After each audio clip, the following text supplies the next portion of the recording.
Have you ever noticed that the loudest voices in the room usually have the least to say? We live in a world where everyone's broadcasting their every thought. But here's the truth. Not every opinion deserves an audience, and not every battle deserves your energy. What if the secret to winning more in life was actually saying less and working more on you? You know what I've learned? Silence is one of the most underestimated tools you'll ever have. Somewhere along the way, we started believing that if we don't respond right away, we're losing. That if we don't clap back, we look weak. But here's the truth. Silence is not weakness. It's control. It's the ability to choose your moment instead of letting your moment choose you. Most people talk because they're uncomfortable with the space in between. You've been in that argument before. The one where someone throws a jab at you and you feel that fire in your chest. Your brain starts writing your comeback before they even finish their sentence. That's impulse. That's ego. And that's exactly when you give away your power. Because now they're not reacting to you. You're reacting to them. Silence flips a dynamic. When you pause, you're not just holding your words. You're holding the room. You're making space for your thoughts to catch up to your emotions. And in that space, something shifts. You start thinking, is this worth my energy? Is this worth my peace? 9 times out of 10, the answer is no. I've had moments where someone tried to bait me into a fight, whether it was with their tone, their words, or just their attitude. And believe me, my first instinct was to fire back. But when I stayed quiet, I noticed something interesting. They kept talking. They kept swinging. And eventually they realized they were shadowboxing. It's hard to fight someone who refuses to get in the ring with you. Silence also makes people wonder. When you don't bite at every provocation, it sends a subtle message. You don't control me. Think about the last time you texted someone something emotional and they didn't reply right away. That waiting space, that's power, not manipulative power, self-control power. The kind that says, I decide when and how I engage. Now, some people confuse silence with avoidance. That's not what I'm talking about. I'm not saying ignore problems, bury your feelings, or let people walk all over you. I'm saying pick your moments. Address things when you're steady, not when you're boiling. Because if you respond from a place of anger, your words will outrun your wisdom. And once they're out, you can't take them back. The beautiful thing about silence is that it's not passive. It's active restraint. It's you taking the wheel back from your emotions. You might feel like you're losing in the moment, but long term, you're building a reputation. People learn, you don't get pulled into petty drama. You don't waste breath on nonsense. You speak when it matters. And when you finally do speak, people listen. I'll give you a personal example. There was a time I sat in a meeting where someone openly criticized my work in front of everyone. I could feel my ears getting hot. I wanted to jump in, defend myself, prove them wrong on the spot. But instead, I just nodded. I let them finish. And then I didn't say a word. You know what happened?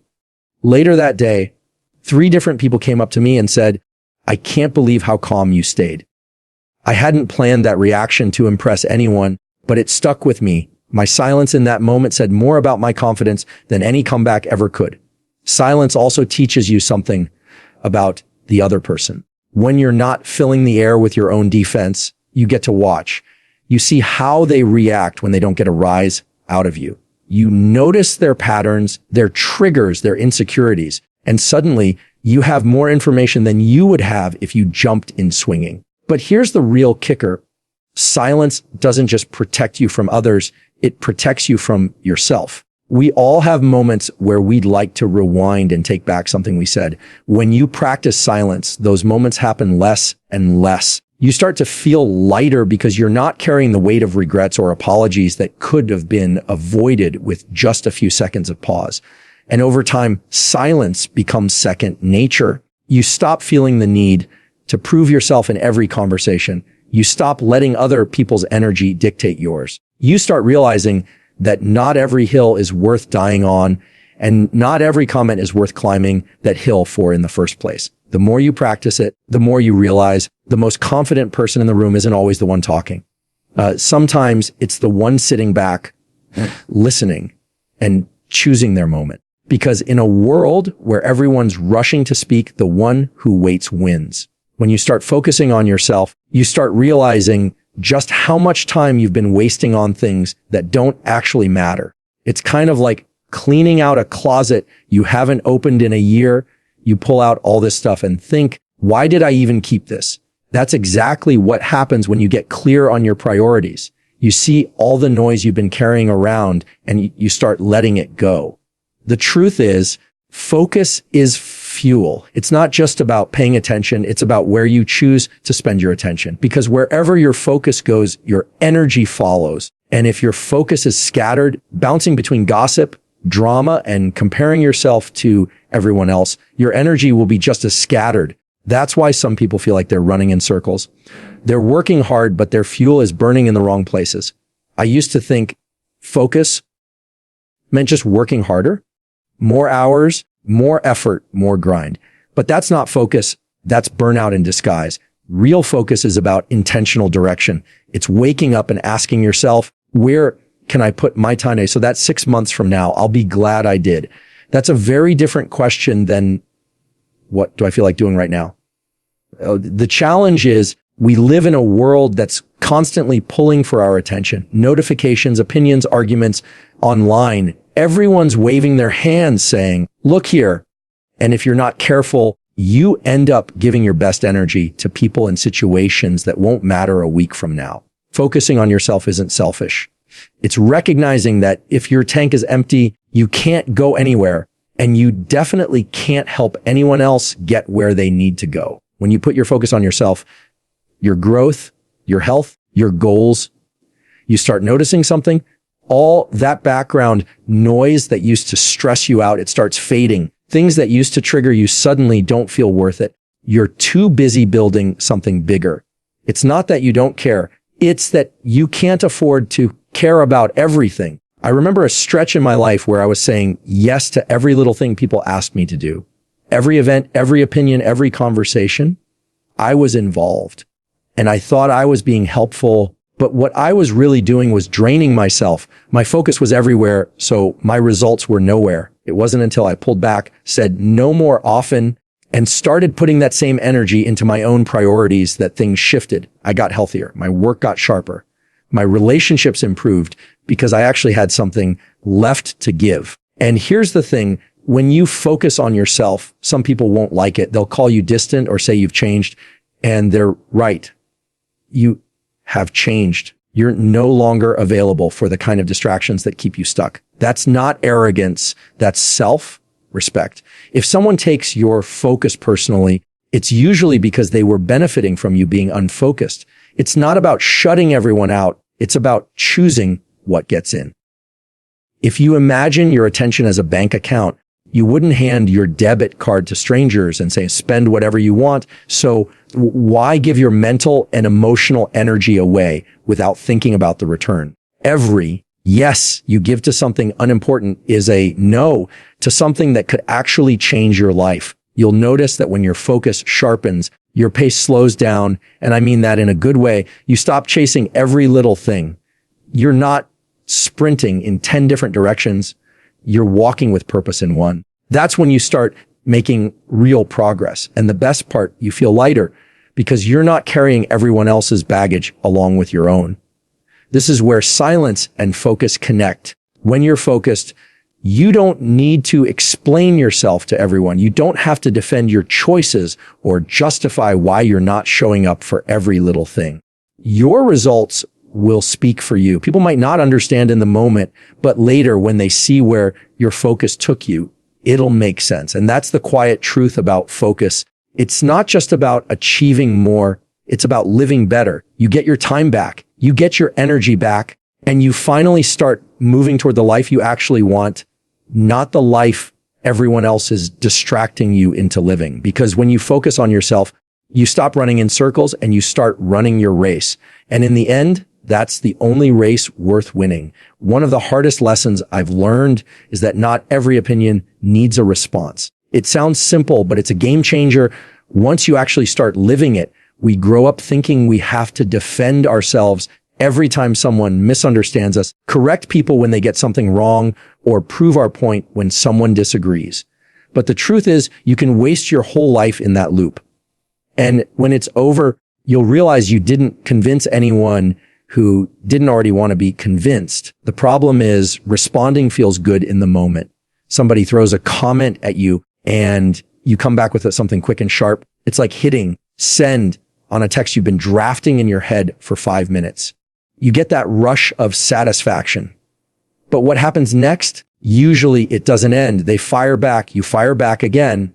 Before you know it, you've spent the better part of your day in a conversation that didn't move you forward 1 inch. Here's the truth about most people's opinions. They're not based on facts. They're based on their own experiences, fears, and biases, which means no matter how well you explain yourself, they might still not see what you see.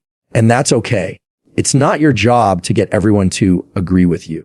It's your job to live in a way that's aligned with your values and let your actions speak for themselves. There's a certain freedom in not taking the bait. You hear something that's wrong or even offensive, and instead of rushing to correct it, you take a breath and decide it's not worth it. That doesn't mean you're weak. It means you're choosing where to spend your energy. Because here's the thing, every time you respond to something petty, you're giving it life. Silence, on the other hand, starves it. I've had moments where someone clearly wanted me to engage in an argument. You can hear it in their tone, the way they phrase things. But instead of diving in, I just said, all right, and moved on. And I'll tell you, nothing deflates an argument faster than someone who refuses to argue. It's like trying to start a fire with no fuel. Eventually, the sparks just die out. When you stop responding to every opinion, you also stop living for approval. Think about it. If you're constantly trying to explain yourself, what you're really saying is, I need you to see me in a certain way. And when they don't, it bothers you. But the minute you realize you're not responsible for other people's perceptions, you get your power back. You start doing things because they're right for you, not because they'll be understood or applauded. It's not always easy. There are going to be times when the urge to respond is almost physical.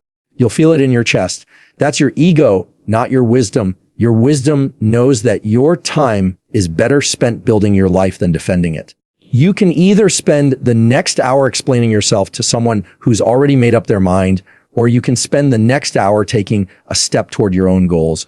One feels good for a moment. The other feels good for a lifetime. And here's something else. Sometimes the best way to win an argument is to let the other person think they've won.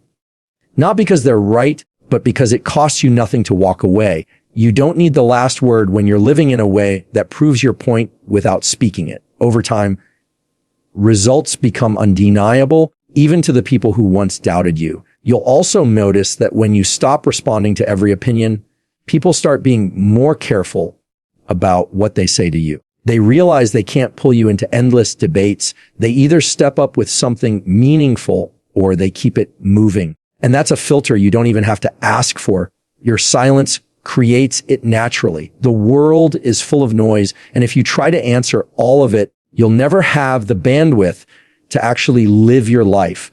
There will always be someone who misunderstands you. There will always be someone who criticizes you. But the question is, are you going to spend your days chasing down every misconception, or are you going to build something so undeniable that you don't have to say a word? Because the loudest answer you'll ever give is the life you choose to live. One thing I've learned over and over is that self-work speaks louder than anything you could ever say. You can tell people what you're about all day long, but if your actions don't match, your words won't matter. People might hear you, but they won't believe you. And here's the thing, you don't need to convince them with speeches when your life is already proving the point. There's something powerful about quietly working on yourself. No announcement, no running commentary about what you're doing or why you're doing it. Just consistent effort. You hit the gym when nobody's watching. You work on your skills when no one's giving you credit. You fix your mindset in the privacy of your own head. Then one day, people look up and realize you've changed, not because you told them, but because they can see it. The temptation is to narrate your progress as you go. It's natural. We want people to know we're improving, that we're trying. But the truth is, the more you talk about what you're going to do, the less urgency there is to actually do it. Talking gives your brain a false sense of accomplishment. Action, on the other hand, doesn't need applause to keep going. It feeds itself. I've seen it happen in my own life. There were times I felt misunderstood, like people had the wrong idea about who I was or what I was capable of. I wanted to defend myself, lay out all my plans, explain every detail so they'd get it. But none of that ever landed as well as just showing them through results. You can't argue with results. You can argue with opinions, but not with proof. The best part about self-work is that it compounds. At first, it's small changes. You're reading more, sleeping better, cutting out bad habits, putting in a little more effort each day. It doesn't look like much, but give it enough time, and those small changes stack up into something impossible to ignore. And when that happens, the same people who doubted you will either ask how you did it or pretend they never doubted you at all. It's also worth saying self-work isn't just about skills or success. It's about who you are when nobody's around. Are you disciplined when there's no one to hold you accountable? Are you kind when you don't need to be? Are you honest when it would be easier to cut corners? That's the work that doesn't get posted online, but it's the work that actually changes your life. The irony is, when you focus on self-work, you have less time and energy to worry about other people's opinions. You're too busy becoming the kind of person you respect to chase the approval of people who might not even respect themselves. And that shift is everything. You stop performing for the crowd and start performing for your own standards. There's a quiet confidence that comes with that. You don't have to tell anyone you're putting in the work, because deep down, you can walk into any room knowing that even if nobody claps, you're still proud of the effort you've been making. That's a kind of security no one can give you and no one can take away. The other thing about self-work is that it's contagious. You won't have to tell anyone else to step up. They'll just see you doing it and feel inspired or challenged to do the same. It's one of the most powerful ways you can influence people, and it doesn't require a single speech. Of course, there will be moments where you want to point out your own progress. You'll want to say, see, I told you I was working on this, but I found that the more you resist that urge, the sweeter it is when people notice on their own. That's when you know the change is real. It's not about recognition. It's about transformation. And here's the beauty of it. Once you really commit to self-work, you stop being as concerned about when people notice, because by then you've realized the real win isn't them seeing you differently. It's you seeing yourself differently, because the loudest thing you'll ever say is the life you've built when nobody was watching. I look at words the same way I look at money. They're investments. And just like with money, if you spend them carelessly, you end up with nothing to show for it. Most people throw words around like they're free. They react without thinking, explain things that don't need explaining, or fill silence just because they're uncomfortable with it. But here's the truth. Every word you say is either building something or costing you something. If you've ever walked away from a conversation thinking, why did I say that? You know exactly what I'm talking about. In the moment, it's easy to let emotions run the show. You want to be heard. You want to win the point. You want to make sure they know how you feel. But later, you realize the words you chose didn't serve you. In fact, they might have made things worse. That's why choosing your words like investments matters. When you think of words as investments, you start asking yourself questions before you speak. Will this add value to the conversation? Will this help the situation or just make me feel better for 5 seconds? Is this going to matter tomorrow? That pause is where the power is. Because in that pause, you give yourself the chance to respond instead of react. I've been in situations where someone said something completely wrong about me. My instinct was to jump in, correct them, maybe even embarrass them a little for getting it so wrong. But if I'd done that, all I would have bought with those words was a short burst of satisfaction and probably a long stretch of tension. Instead, I held back, asked myself if this was worth buying into, and most of the time the answer was no. Letting it go cost me nothing, and it saved me from wasting more words on something that wasn't going to change the outcome. Here's another thing. The fewer words you use, the more impact they have. If you're constantly talking, people stop listening as closely. But if you speak with intention, people pay attention because they know you don't waste words. That's why some of the most influential people aren't the ones who talk the most. They're the ones who speak at the right moment with the right words in the right tone. The return on words isn't just in how others hear them, it's also in how you feel after saying them. Have you ever walked away from a conversation proud of how you handled yourself? That's the payoff. That's when you know you invested well. And over time, those moments stack up. You build a reputation for being thoughtful, composed, and trustworthy. People start coming to you for advice, not arguments. Of course, this doesn't mean you never speak your mind. It means you pick your moments. If something needs to be said, say it, but say it in a way that leaves the door open, not slammed shut. Words can build bridges or burn them.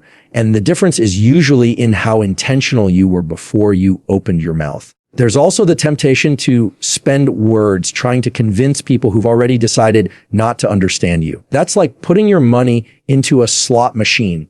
You keep feeding it, hoping for a return, but deep down, you know you're not getting anything back. At some point, you have to step away and put your words where they can actually create change. What's interesting is the more you treat your words like investments, the more you value silence. You start to realize that not every thought in your head needs to come out of your mouth. You start feeling less pressure to fill every pause. And when you do speak, it's because you've decided the return will be worth it. The real win in all of this is that it makes you more intentional with everything, your conversations, your relationships, your time. Because if you start valuing your words, you naturally start valuing the other things you spend. You stop throwing them away on things that don't matter and start putting them into the things that actually build your life. Because in the end, your words are a currency, and the way you spend them will tell the world exactly what you value. At the end of the day, it all comes down to this.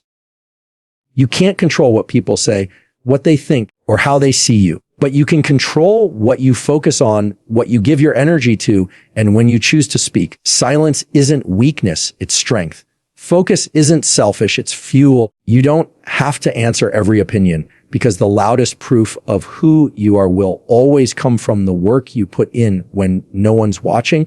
And when you do speak, make sure your words are worth the investment. If you take nothing else from this, take this, stop spending your life trying to be louder than the noise around you. Be so steady, so focused, so committed to your own growth that the noise doesn't matter anymore. Let your actions do the talking. Let your silence do the filtering. And let the life you're building speak for itself.